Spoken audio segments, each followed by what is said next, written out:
Ashii hordoftoota chaanaalii laliituuf naga fararrii jaalalli waaqayyo isiniif haa baay'atu akkam jirtu naga keessanii ani naga kooti galata waaqayyo jiran isiniin jedha bakka isin jirtan hundumatti nagaa waaqayyo isiniif haa ta'u obboloota koo akkam jirtu isiniin jedheera ani nagaa kooti galata waaqayyo jiran isiniin jedha har'a viidiyoo gabaabduudhaan gammachuu koo fi ibsachuu fi akkasuma obboloota koo galatoomaa isiniin jechuudhaaf hin dhufeen isiniin jedha. Dhugaa dubbachuudhaaf baay'ee tokko gammadeen jira. Isa na gammachiise, isa hundumaa godhe, isa hundumaa raawwate, isanas dadhabbii koo, xaara koo hundumaa, lafaatii koo hundumaa gara firiitti naaf jijjiire waaqayyoodhaaf galanni haa ta'u. Akkasuma obboloonni koo na waliin dadhabdanii, na waliin xaartanii, buutanii, baatanii, kaatanii ana milkeessuudhaaf, anaanasiin gahuudhaaf, galmaan na gahuudhaaf baay'ee hanarra obboloonni hawwitan hedduu keessattuu jirtu. Baga firii dadhabbii keessanii xaara keessan hamma dadhabdan hundumaa baga argitanii gammaddan isiniin jechuun jaalladha. Dhugaa dubbachuudhaaf namni dafqe namni xaare dafqasaa hin dhabu kan nama milkeessu waaqayyoodha. Namni tokko immoo gaheen isarraa eegamu hojjetee gahee isaa bahuudha. Dafquudha xaaruudha. Baay'een keenya gafa wanta tokko yaallee nuu milkaa'uu didu wantuma sanaan dadhabnee gara booda keenyatti abdii kutannee kan deebinu jirra. Kun ta'uu hin qabu jechuudha. Maaliif namni tokko carraa isaa tokko darbee yaaluu qaba. Carraan dhala namaa tokkittii qofa miti. Yoo fedha waaqayyoo ta'e immoo kanaan namni kamiyyuu hin milkaa'a. Fedha waaqayyoo yoo hin taane immoo wanti hundiyyuu guyyaa fedha waaqayyoo eeggata. Nuyi amala namaa keessatti hamma kaanee hamma nuuf maaf raawwachuu dhiise kan jennu deebinee waaqayyoon gaddisiisnu jira. Garuu guyyaa fedha waaqayyoo eeggata malee wanti milkoofne tokkoyyuu hin jiru. Isiniin jedha kanaafiyyuu obboloonni koo maqaa isin dhahuu hin danda'u habaluu jechuu hin danda'u eenyumti keessaniyyuu of beektu waaqayyos immoo isin beeka anaan asiin gahuudhaaf dhugaa dubbachuudhaaf mana namaa keessa teenye ani nan beeka jechuudha akkamitti akka fayyadamnu akkamitti silkii akka fayyadamnu akkamitti nama jalayyuu bilbiluu makoo godhe namumaaf akkamitti akkan irratti banu anaa fi waaqayyo bichaatu beeka dhugaa aarsaa hamma kana hunda kaffaltanii.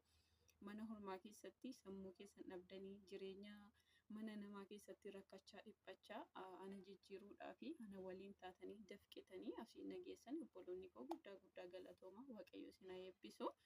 Baga dadhabbii firii dadhabbii keessanii argitan obboloonni koo baay'ee gammadeera isinis akka gammaddanu abdii guddaan qaba. Akkasuma obboloonni koo immoo kana hin geenye waaqayyo gooftaadhaan.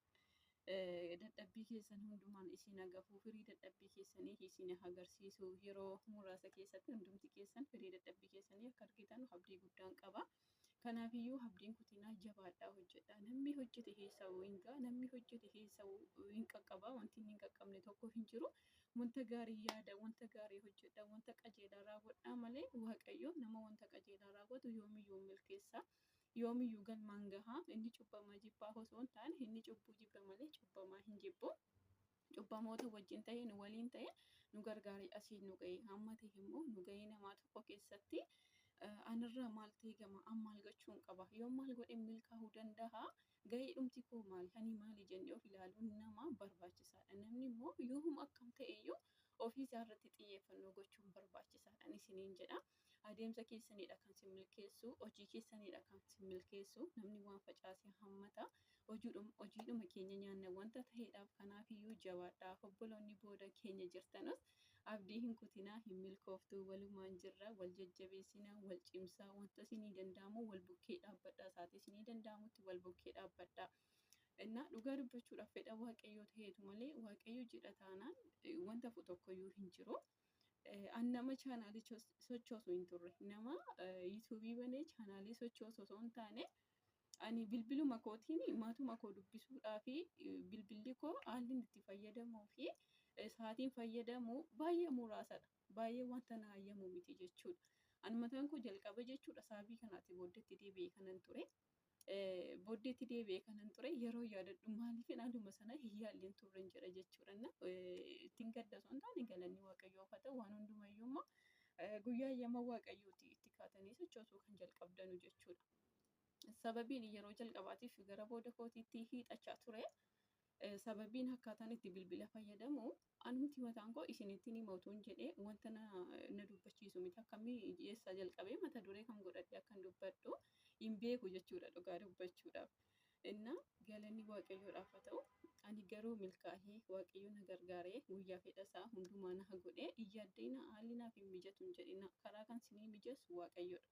Haala kan isinii mijeessu waaqayyoodha. Haala rakkisaa fi cinqii akkamii keessa teessanii socho'uudhaa fi dhammahuudhaa fi wanta gaariidhaaf socho'uudhaa, wanta gaariidhaaf ka'uudhaa, wanta gaarii hojjechuudhaaf hin kaatu taanaanii dhugaa dubbachuuf waaqayyo isin gargaara. Karaa waaqayyoo karaa isinii banuu hin beekamu jechuudha. Anis har'aa kanayyuu hin amanu jechuudha. Dhugaan isinitti himuuf jechuudha. Uumayyuu hin amanu jechuudha.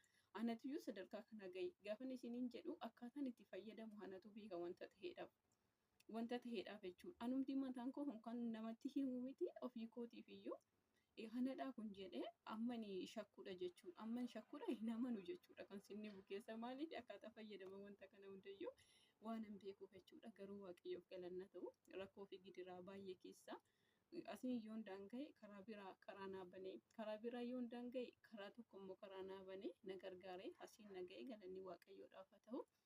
Yoomiyyuu taanaan waaqayyoon galateeffachuudha. Yoomiyyuu taanaan iyyaaddinaa jechuudha. Karaa kan isinii qabu waaqayyoodha. Kan isin milkeessu waaqayyoodha. Obboloonni keenya baay'een amma haalaan qabuu naaf hin mijatu. Karaan qabu hin jedhina. Baay'een keessan naan jettu turtanii hin jedhinaa jechuudha. Aniyyuu nan milkaa'e dhugaan isiniin jedha jechuudha. Aniyyuu nan milkaa'e obboloota koo baay'eetti keessan ittiin himne garuu akkaataa fayyadamaa kooti obboloonni tokko hubachuu danda'u rakkoo koo waan hubatanuuf jechuudha.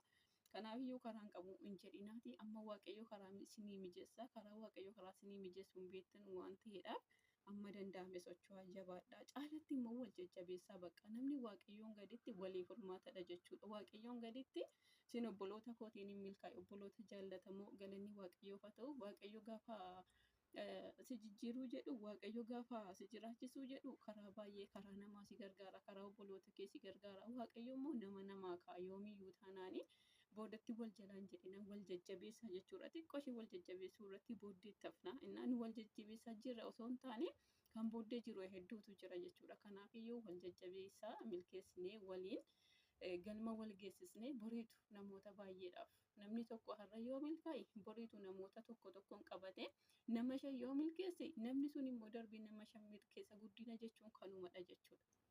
Guddina jechuun kanumadha jechuudha. Namni yoo wal bukkee dhaabbate yoo wal gargaare waan isa danda'amu wal bukkee dhaabbate milkaa'uu danda'a. Waaqayyo isa gargaara. Kanaafiyyuu har'aa fi guyyaa biraa mata duree biraan dhufuu hin danda'a wanta ta'eedhaa fi har'aa fi kanuma irratti isin galateeffadhee darbuun barbaada jechuudha.